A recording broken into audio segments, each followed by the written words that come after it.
This podcast is meant for general health information and is not meant to override any medical advice. All questions will be screened and not contain any personal information. If you want a private consultation, contact us via positivechoice.org, or you can contact your provider directly. Thank you and enjoy the episode. Hello and welcome to the Positive Choice Wellness Podcast. My name is Melanie and I'm an exercise physiologist. And my name is Kimberly, and I'm a registered dietitian. And Kimberly, sorry. You sound lovely today. Thank you. I sound worse than I feel. I don't know what's going on. Literally, we were talking before this, and I don't even feel like I sounded that bad. Okay. We warmed up your voice, and then we paused for a little bit. Yeah. And I think that's what screwed us up. But hey, I'm glad you're here. I'm glad you're feeling better than you sound. Thank you. For the sake of everybody, I might do a majority of the talking today just to save your voice a little bit, because it doesn't sound exactly like it's fun. Appreciate that at the moment. No. So not a blast, but we're surviving. It's okay, but at least we don't sound too similar, so everyone can tell us apart on this episode now, which is like, honestly, we'll take that as a silver lining, right? There we go. Absolutely. Okay, well, what brings you joy today, Kimberly? Oh man, that is a good question. And honestly, today, well, every day, but my kiddos are really being highlighted for me today. I have two little boys. One is almost 8 months, and one is almost 2.5. And oh my goodness, they're just my favorite little high energy boys. So they are what is bringing me joy today. Aw, what about you? That's delightful. Oh, thanks. What's bringing me joy? So probably going to talk about Dungeons and Dragons again. Heck yes. This is my life now. So we had a game this last weekend on Sunday. Everyone came over. We had a nice little time. I made some Russian food just for funsies.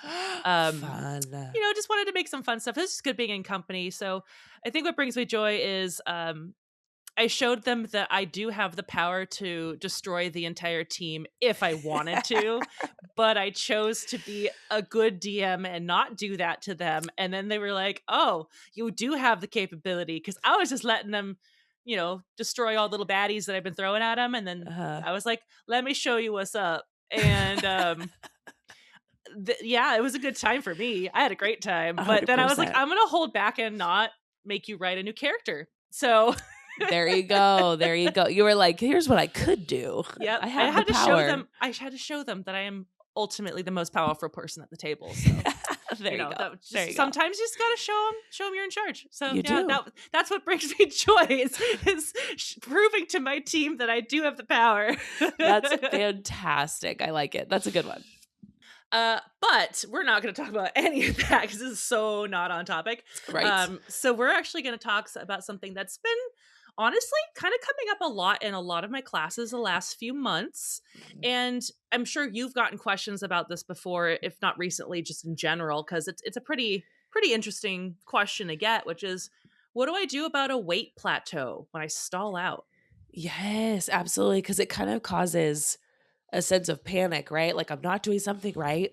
It's almost like it elicits that kind of response. Yeah. Yeah. It's anyone who's ever attempted to lose weight at any point in their lives, they know that you will get to a point where your weight will not go down the week that you want it to go down, if that is your goal. And the first question, especially if you're doing everything right, is, what did I do wrong? Yes. I clearly screwed up somewhere. Right. And so that's why I thought it'd be an interesting conversation, because this is where we can dive into some of the weirdness about plateaus and, what are some ways we can overcome them and make our lives a little bit easier for ourselves.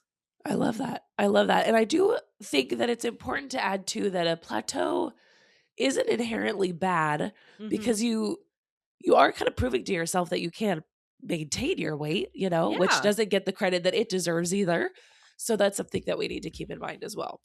So I guess a good place to start really is to define what a plateau is, because also I hear a lot of people thinking they're in plateaus and they're definitely not. Yes. So what a plateau is, it's not like 3 to 7 days without change. Like that at any given week, you may have no advances in your weight. Like if you're trying to lose weight and you see nothing, like it happens to everybody.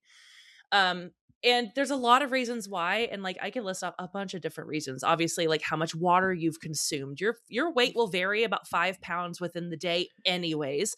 Not to mention sodium intake, water intake, your hormone fluctuation, digestion, so on and so forth. Like everyone has fluctuations within their system that can cause weight gain just naturally, just as a Yeah. byproduct of being a human being. Yeah, absolutely. And it goes hand in hand. I mean, just with what you were saying, like if we eat a lot of carbohydrates or too much salt or something like that, and our body holds on to a lot of that excess water, our transit time, which is from mouth to exit, is not that fast either. So depending on like the volume that you're eating, right? Absolutely. Yeah. Our weight has a lot of factors in there. Exactly. So when we see between 3 to 7 days, no adjustments on the scale, or maybe you've even gained, you think like, oh my gosh, I'm doing everything right. What the heck? Well, I actually will be, is blunt, I guess, as I'll call it here. I'll be blunt. Yeah. You're fine. If it's Totally. 7 days and you're nailing it, you're fine. This Yeah. is going to be a plateau where you have been in a 2 to 4+ week stall out. Like you have not lost any amount of weight. It's maybe a few ounces at best. And it feels like you're stagnating and you're like, the scale is not budging. It's been over 2 weeks. That's where we start considering that a plateau. Whereas like a week, you're fine. That's not cause for concern yet, to be honest. Yeah, absolutely. And this is part of that reason why we don't really recommend weighing much more than once a week, right? Mhm. Because you want to see like your overall trajectory, I guess, your trend Yeah. versus when you weigh super frequently, you're just going to see kind of again all the things your body's responding to that you've put in your body or whatever. Exactly. So Yeah. I think when it comes to weighing yourself, like if that is something you choose to do, some people don't, but like if you are weighing yourself once a week is great because that's going to give you a more realistic expectation of how your weight is adjusting versus day to day. If you're a day to day weigher, like there are studies that indicate it may be beneficial to weigh day to day, but you have to look at it as pure data. And you can't just take every single day as face value. This is what I weigh now, and this is it. Like I've gained weight now, because that's not necessarily the case. And we're going to dive into what all things could possibly be that, right? So the big thing is when you have what we would call a plateau, a stall out, it's not just a random occurrence. It doesn't just happen for no reason at all. It's usually an indication that your body is adapting to something. That's almost Yes. always an indication of what is happening. Whether it's adapting to maybe accidentally eating more than you expected to eat or moving less than you expected to eat. Like there's a lot of things they can adapt to. Some of them aren't that at all. And that's what we're going to dive into. But we'll start with, I think the big one, which is usually the core driver of plateaus, which is metabolic adaptation. Yeah. And I describe it to my patients as like their body's gone and now they're just like Let's chill. content. Yes, Mhm. exactly. Mhm. So this is where like you have to do something to like spark the I don't know, light the fire a little bit more, surprise your body a little bit, so to speak. Yeah, I like to define it as efficiency. I've been talking about this Ooh. in my classes a lot. I get into like themes with my weeks and Yeah. efficiency, like for people who are swimmers, for example, like, and I'm going to actually differentiate competitive swimmers versus casual lap swimmers. So not to naysay either group, but when we talk about competitive swimmers, this is where it's a little bit more into the minutia. Where with competitive swimmers, so anyone has ever done team competitive swimming, it's all about how your entry is into the water, how you glide through the water, how much you're lingering with your stroke length. How much are you kicking? How hard are you kicking? Is your body in the right linear position? Are you looking down at the bottom of the pool? I can go on. Like obviously, I was swimmer, but Totally. the big point is all of the things I listed are how you become more efficient in the water. So that means you expend less energy and go a further distance. So it's not necessarily working harder. In fact, it's designed to help you work less harder. That's So a good point. efficiency is all about how your body is expending calories, right? And so when we talk about metabolic adaptation, when you're losing weight, you don't need as many calories. So you don't need to burn as many calories either because you're in a smaller body too, right? So your body has become more efficient at the energy that you're burning, but also you don't have as much to burn. There's not as much of you, right? Yeah, absolutely. And the other thing too is you don't burn as many calories when you're exercising either, because again, there's less of you. So you have to consider that weight loss means there's less energy there for it to burn, right? You're smaller. Right. It makes sense. It doesn't take as much effort for your body to move, right? Mm-hmm. When when your weight has Exactly. decreased. And you don't need as many calories. So that's one of the caveats with losing weight is you actually have to reduce your calories progressively over the course of weight loss, because if you've always eaten X amount of calories and then you lose, let's say I'm just throwing out a number, 50 pounds, you can't eat the same amount of calories to lose weight and expect the same results, because there's less calorie needs now. There's less of you. Again, it all comes down to your size and how you're adapting to this. And we do adapt, because if you get smaller, you don't need as many calories. Exactly. Your metabolism adjusts to Mhm. your current weight, right? So that makes sense. Exactly. And so kind of how I related it to swimming. Also, another thing too is now this is something that's kind of relatively interesting when we talk about the fitness world in terms of exercise. So when I mentioned swimming and becoming more efficient, I wasn't just saying that to talk about swimming. I can insert any exercise and the same rules apply. If you get better at something, you become more efficient. So you actually burn less calories. So a little PSA to my people out there who are like, oh man, I suck at swimming. Good. That's good. Because you are burning way more calories than someone else is. That's So you true. have to take that for what it's worth, right? But the reason why I'm mentioning is change it up.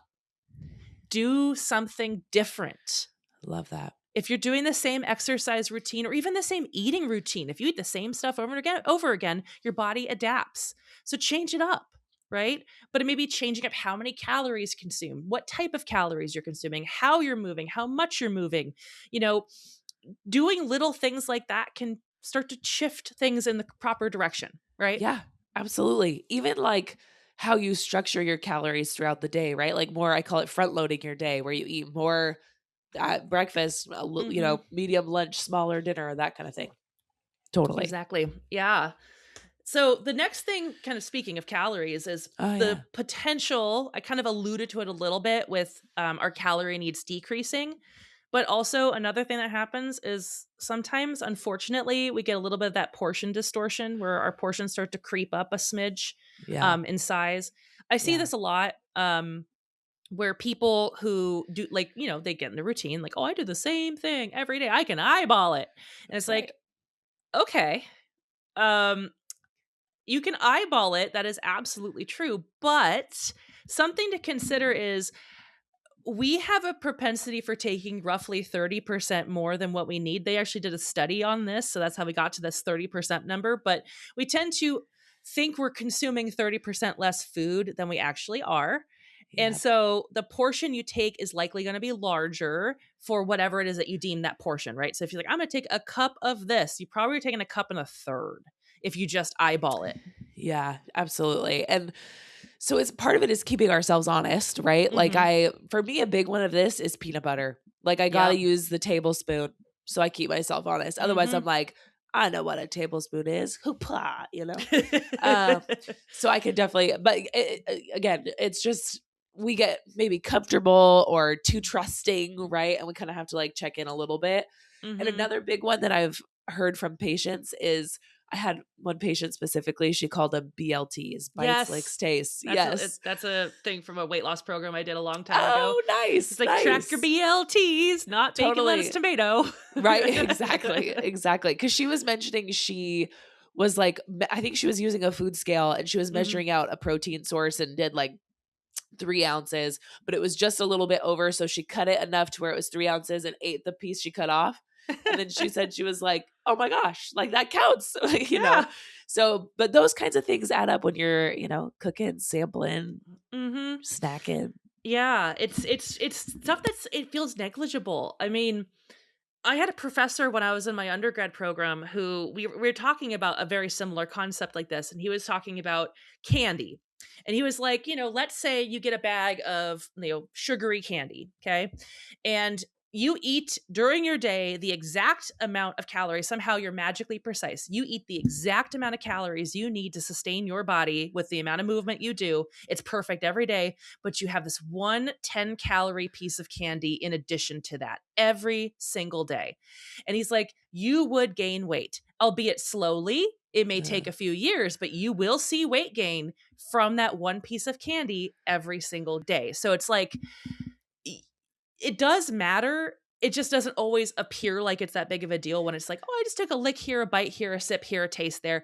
Yeah, you absolutely did. But it's not like that because you didn't track it or mark it, it doesn't count. It still adds Right. up. Exactly. And for us, I mean, for the average person anyway, it compounds, right? Because we do it all day long Mhm. versus just once, you know? So yeah, absolutely. Starts to add Yeah. up for us. And by the way, just to be very clear, like this is completely normal. We wouldn't be bringing this up if people didn't do this. So it's not Exactly. like this is a bad thing or a judgment of your character. This is really just, hey, people just do this. This is just how it is naturally. That's what we're talking about it. And just Yeah. be mindful, right? Like, oh, okay. Oh, shoot, I do that, don't I? Like I've definitely like made the tablespoon, scooped it, tapped it out, and there was some on the back, and I was like, nah, and just licked the back of the spoon. I'm like, oh yeah, no, that didn't count, right? It was on the back of the spoon. It counts. Absolutely. That's good. That's totally good. Like I do it. Like we all do it. Cause like I don't want, what am I gonna do with the bag of spoon? Like smear it back in the container? No, let's lick it. I It's know. easier, right? Like, come on. Yeah. It's a way easier. That's Yeah. another that is so true that it's just like human behavior, right? And I think Mhm. another semi-natural one is eating a little bit more on the weekends as well. Oh, yeah. Because I think we have more freedom on the weekend, right? We don't have to be in our exact routine or Mhm. have our exact structure. So I think it's really easy to give ourselves, you know, a little more leniency on the weekends. And that can creep up on us too, especially if your weekend is like Friday at noon, right? To Mhm. like Sunday at midnight. Then you've given Yeah. yourself a long time where we could have Yeah. maybe splurged Yeah. And too it's much. I'm a proponent of splurging from time to time. I think it's very healthy for people to do. Same. It's just not doing it to the point where you take in all the calories that you were trying not to eat during the week. Because if you do the out, like step out and look at bigger picture of reality of this, if you eat, let's say, I'm just going to throw a number out there, 1,500 calories a day every single day, but then for some reason your weekends are at like 2,500, that means on Friday, Saturday, and Sunday you're consuming an extra 3,000 calories into whatever it is you were not eating during the week, which is actually how we can have a plateau. Yeah. Almost exactly how you can do it. And you could do it in 2 days if you really want to. I mean, you can do anything you put your mind to. Not encouraging that, but just saying like it absolutely will impact that. Yeah, 100%. So, and to your point, don't get us wrong. Food brings us joy. We should still have Absolutely. the stuff that makes us happy. It's just about moderation, right? And not letting it like kind of snowball into this whole, because I mean, Friday, Saturday, Sunday, that's nearly half your week at that point. Yeah. So, We're just lucky the weeks are odd numbers, right? yeah, exactly. But exactly. So just, just paying attention to your behaviors around food. What are you doing on the weekends? Is that dramatically different than your weekdays, right? Totally. Now, the other one that's interesting is, this is almost always what I mention to people, is water retention. This can absolutely look like plateauing. And this is where it's a lot of different things. Water retention is caused by a lot of stuff. It is not just like, oh, you had too much salt. It's like, oh no. You can do a lot of things that cause retention. If you have too much salt, I think we all know that's a given. Anytime you've had too much salt and you have to take your rings off, I mean, we already know what that feels like. Truth. So that's one big one, but hormonal shifts, especially, if you have female hormones, that can cause a lot of fluid shifting, which can include bloating and so forth. Like that is a big part of it. Stress is another one. When we're stressed, it ramps up cortisol, which can also ramp up water retention. It also just stress in general, not great, because then it can also lead to poor sleep. And when you don't sleep enough, that can lead to water retention. And it's cyclical because then Wow. when you're stressed out, you have bad sleep. When you have bad sleep, you get more stress physiologically. And it's this vicious cycle. Also, challenging workouts, like anything that you did that made you sore or was Ooh. super, super challenging cardiovascularly, like you were like pushing it, right? And we're not talking like, oh, I was breathing a little heavy during my walk. Oh, no. This is like your lungs are on fire. Like you are working your little booty off. And those types of workouts can cause inflammation, which means you'll get water retention. Because basically during hard workouts, you deplete something in your muscles called glycogen or muscle carbs, as I'll call them. And your body has to readapt and readjust. And it usually floods your system with more glycogen, which is like a water sponge. And then you end up retaining water as you're refueling your muscles during recovery post workout, which can masquerade as weight gain. Wow. Okay, that's actually really good to know, I feel Yeah. like. Even just on a personal level. Yeah. That's very helpful. Like your body has adjustment periods with workouts. Like we don't take that into consideration. That's why recovery is Not at actually a big all. aspect of it. We don't just say recover because we're like, it's fine, just take a day off. No, do it because your body actually needs it. And like think about any time, this goes for the whole world, but including you. Kimberly, I'm looking at you. Yeah. But like anytime you've done a hard workout and then you had like a day off, did you come back the next day feeling even better? Like having a day off? Oh, yes. I wonder why. I know, right? yeah. Weird concept, right? Yeah. That Now, I'm is not saying so good. Yeah. I'm not saying you have to like not exercise, but like, if you did a really hard workout one day, the next day could be like, oh, I did a walk through the park or something lighter, a little less strenuous. You did more Right. yoga that day. That's a Right. recovery. Following day, you come back into it. Bam, feeling even more energetic than before because your body is fully recovered to a point where you're stronger and more effective. And that's how you can start adjusting the inflammation. But you need a day. And then when you step on the scale, you're like, what the heck? Well, Right. you worked your butt off, and that's actually what happens when you do that. So that's not a bad thing. It's actually a really good thing. Okay. But how do Yeah. you differentiate, right? So it gets with Well, us. It messes with that's our true. heads. Yeah, because mentally, when you do something like that and you feel good about it, if you step on the scale and you're not seeing what you want, Mm-hmm. I mean, boom, automatic discouragement, right? Like, why did I do Yeah. that? Why did I try so hard if I'm not going to reap, whatever benefit? And for the record, this can last for more than a day. This can last sometimes 2 to 3 days. So I want people to be clear. Like I'm not saying it's just an overnight thing. You'll be fine. Oh Right. no, this can last a few days. And that's why I think some people think they're plateauing because they do these really good workouts and their body is appropriately reacting. And then they're like, oh, I'm doing everything wrong. It's like, actually, you're not. But the scale's not differentiating. It's not telling you, oh, this is inflammation because you're swollen from your workout. Right. Totally. Yeah, we're just getting the number. Now, the other thing that I will share is what we call adherence fatigue. So Love this one. it ties in with a little bit of the overeating sometimes too, but this is where you've been doing something for a long time and maybe you're not as on top of things as you once were. Like maybe get a little lazy with your portions. That's one big one. But, maybe you're not as tight around what kind of habits you're focusing on. Maybe your exercise habits drop off because you've been so on it, Maybe it's hard to decide what to eat because you're so fed up with the food you're eating. Pun intended. Oh my gosh. Actually, pun unintended, but now it's intended. But like, the other thing that I see sometimes is like, I've been on top of it. I've been so good all week. And then here we are, right? Yeah. You've been so good all week. And then you give yourself a pass a couple of days. And that pass turns into 3, then 4, then 5. And then before you know it, you've fallen off, right? Right. It's sometimes we get a little burnt out, to be honest. I think that's so real. I think it's so, especially when you're doing all the things, right? When you're focusing on your hydration and your movement and your eating and your sleep. I mean, it's so easy to get burnt out on focusing on your health, right? Yeah. So yeah, I think that one's super real. So the big thing for that one too is like, again, not a judge of character, not anything. No. We're human beings. We get bored of things. We get tired of things. We just want to feel normal sometimes. Like although there's no such thing as normal, but True. it's a grass is greener scenario, to be completely honest. But it's that feeling of why can't I just do whatever I want and be fine? And I get it because we all want that. That is We what do. every person on the planet wishes they could have. And it looks like sometimes other people have that when in fact they don't necessarily. But Yeah.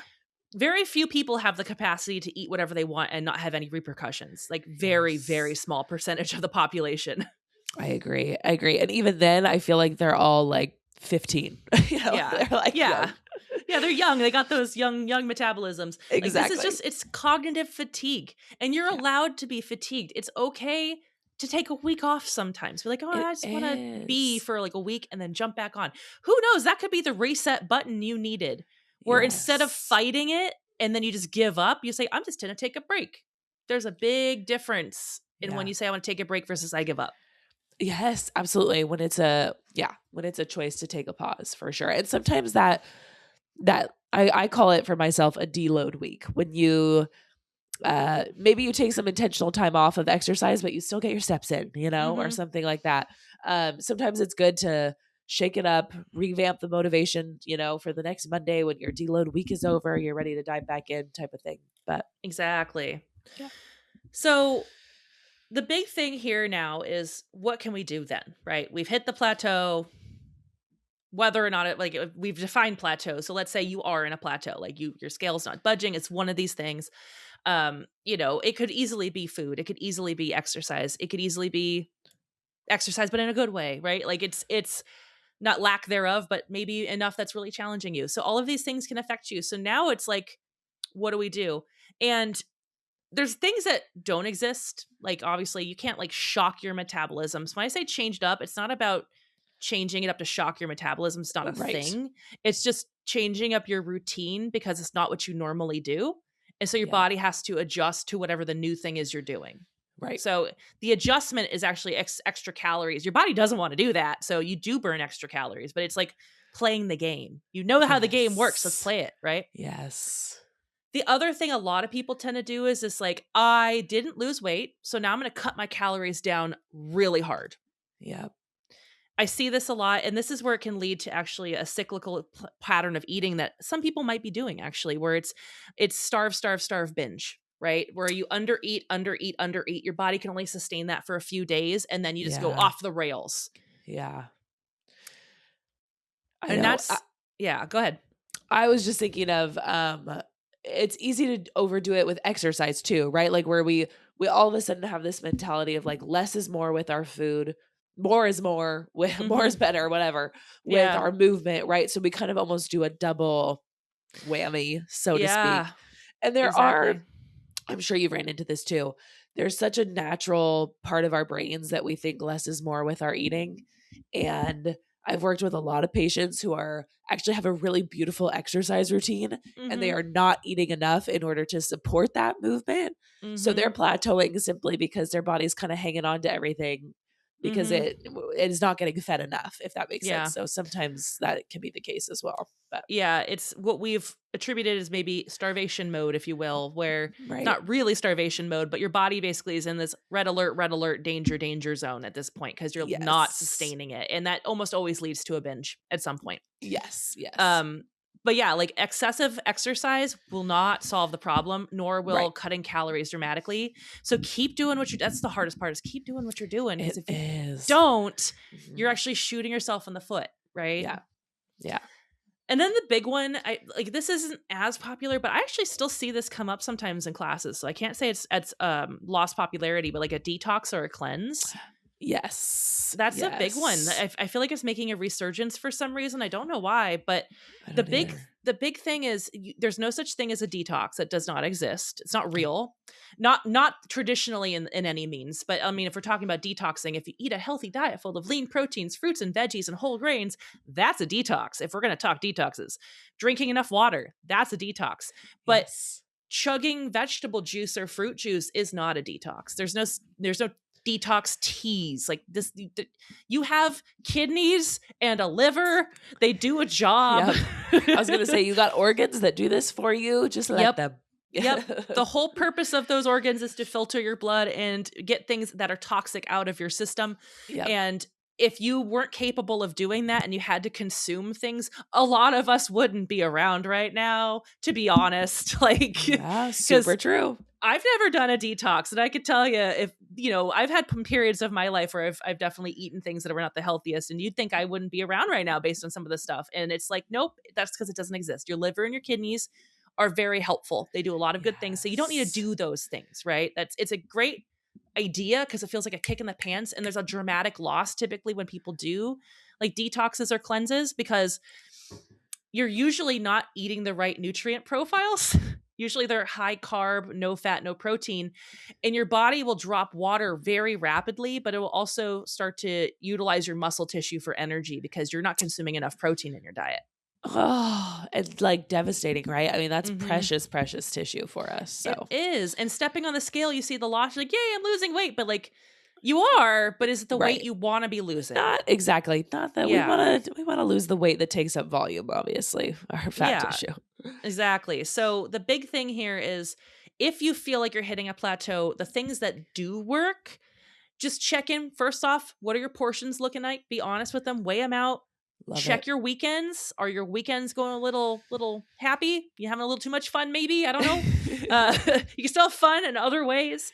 Yeah. Tracking your food, even if you don't like tracking, this is my recommendation for every single person that I work with. Even if you don't like tracking, just track a couple of days to get an idea of what you're doing. I You always have to recommend do that it. too. Yeah. You have Otherwise, you to. don't have any idea. Yeah. Yeah, you can eyeball it, but like unless you're taking photographs with the measuring utensils next to it to showcase exactly what you're doing, I don't know either. Even with a photo, I need to see exactly what it is. And so weighing things out or actually measuring them and writing it down accurately is a big step. Yes. Absolutely agree with that. Even if it's not a permanent thing, it could be just temporary, but Yeah. doing that just to get just what are you doing? And honestly, um this is sometimes what can help the system of checking in with yourself of like, oh, I did measure everything out and I was like, oh, this is way smaller than I've been normally taking. And because when I ask people to track, I'm not asking them to necessarily take smaller portions, like just write down what you're doing, what you're eating, how much, weigh it out, measure it out. And then when they measure out what they're telling me that they're eating, it's considerably smaller. So likelihood is it was a portion issue from the get-go. Yes. Absolutely. Now, the other thing too is if you've lost a considerable amount of weight, like anywhere from 20, 30, 40, 50 pounds, like we're talking 20 plus pounds, you Uh-huh. might need to make some micro adjustments to your caloric intake and drop it a little bit. Not dramatically. I'm not saying you have to like, oh, drop by 500. Absolutely not. We're not doing that low, but drop it by 100, 200 calories, see how you do for a week or two. And if you notice you start losing weight again, perfect. That's all you need. Yes, exactly right. And when you found that sweet spot where you made that adjustment, why Mhm. fix what isn't broken? Just keep it the same. Exactly. And yeah, sometimes just a slight shift like that can be exactly what is required to get you going in the right direction. Absolutely. And another slight shift could be like adjusting your workout routine. Maybe you change up what you're doing, maybe you increase what you're doing. Maybe Yeah. you do more steps throughout the day. Maybe you've been sitting more and didn't realize it cuz you're just overly tired or whatever. Take a look at what you've been up to, right? Maybe there's an adjustment that can be made. Yeah, absolutely. I love that. And that's where tracking, I feel like, even like I always say, track something. Like, even if you Mhm. track your steps or your movement, something like that, you can kind of see it written out and get a gauge for like maybe where there's some tweaks that you could make. Yeah. So, definitely. And the last couple that we can talk about, we kind of already mentioned it, but like, taking a diet break if you need to, take a week off if you're feeling just like, I need a break. It's Yeah. okay. And Yeah. chances are you're not going to just go off the rails all willy-nilly. You're probably going to stick to a relatively okay plan, just maybe with a little bit more flexibility. And that's Yeah. okay just to do that for a week. It's not the end of Absolutely. the world if you want to take a breather. No. If you feel like you're capable, of course, some people don't, and that's fair. But you make that decision for yourself if that's reasonable. And then the last one, of course, is recovery. Another thing too is if you are go, go, go, go, go, push, push, push, let's get this hard workout in, hard workout in, hard workout in, it actually works against you. So just Yeah. know, especially adjusting to a new routine, that's why a lot of people in my field are all about the adjust slowly, incorporate exercise gradually, build up to a base versus just jump in and go hard. If you jump in and go hard, that's how we end up burning ourselves out so fast. Yes. Yes. Absolutely. Right. Yeah. Burnout. And then a lot of people too, especially if you go from 0 to 100, we kind of hate it and don't want It's to it's maintain it. physiologically taxing. It actually is Yeah. extremely physiologically taxing on your body. Your Yeah. recovery, if you are not fully recovered and then go hard again and you're still not fully recovered, is compounding and you could feel worse and worse and worse, increasing systemic stress and actually can impact your sleep. It can make you sleep more poorly as a result. So Wow. I'm saying this from the perspective as an exercise physiologist again. So just to be very clear for anyone who maybe jumped in later into this episode, this is not me saying you shouldn't exercise. This is me saying be mindful of how hard you're working and how much you're pushing yourself because we can't constantly do that. It is a lot. Right. And It that makes me think of like HIIT workouts are so trendy. That's not something that we have to do every single time we work out, right? Because that would be like exhaustive. Okay. Yeah. Like you cycle through different types of workouts. Like you can have like 3, 4 really tough workouts throughout the week as long as they're split up with maybe some lighter ones periodically. Like Yeah. they don't necessarily need to be every other day. You can do like I did 3 hard workouts in a row. Your choice. It could get that starts to be like taxing for a lot of people actually. But like, Right. if you do a couple days in a row and then you have like a day that's more of a yoga walk day, awesome. Then you jump right back into it the following day. Like we need recovery. And Yeah. athletes do this. They do have recovery days. It does exist for a reason. But Super their true. training schedule, also keep in mind, was built up. They didn't just go there from the beginning. They start and build up to that point. Very true. Very true. I Mhm. love that distinction. Yeah. No one dives in at like peak No. performance. Absolutely not. Got to build their way there. So with that, then, just to remind people, plateaus can mess with our heads and they can Yeah. make us believe that we are doing something wrong when generally speaking, it's more likely you're not than anything else. Most likely you're doing everything right. Your body is adjusting and adapting. Yeah. Very, very seldom, because lately a lot of people have been, I would believe, really been on it. It's more likely just your body adjusting to the changes. Very, very seldom it seems to be people, creeping up with their portions, but it doesn't hurt to check because you never know. I've had many patients come to me with the same story of they thought they were eating a certain portion and then we learned it was actually quadruple that size because it slowly progressively built up over a year and they just didn't realize one extra peanut or two in their trail mix wasn't that big of a deal until they couldn't use a small handful. They had to use like an actual scoop. And they're like, oh, maybe this is bigger. Yeah. That's good. That's good. Yeah. So a good, like an honesty check, right? A mindfulness check. Totally. Exactly. But anything else you want to add before we wrap up here, Kimberly? Gosh dang, I don't think so. I think that we hit on all the major things and that was a beautiful summary you just gave. So hopefully people feel more empowered, like, okay, plateau, first of all, not the end of the world. Actually cool, I can maintain my weight, right? Yeah. So give yourself kudos for that. And then hopefully you get some like, tangible tips maybe to think about areas of your life you could, take a peek at how we could make some tweaks to kick you out of the plateau. Exactly. Sometimes we just need a little bit of a kick out of there. Exactly. Little something. All right. Well, thank you, Kimberly. Well, yes, thank you. It's about that time. We're gonna now let you rest your voice. So grateful. Thank you.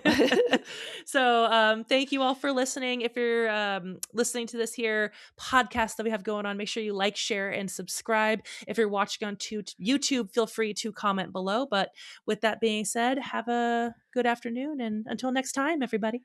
Bye. Bye.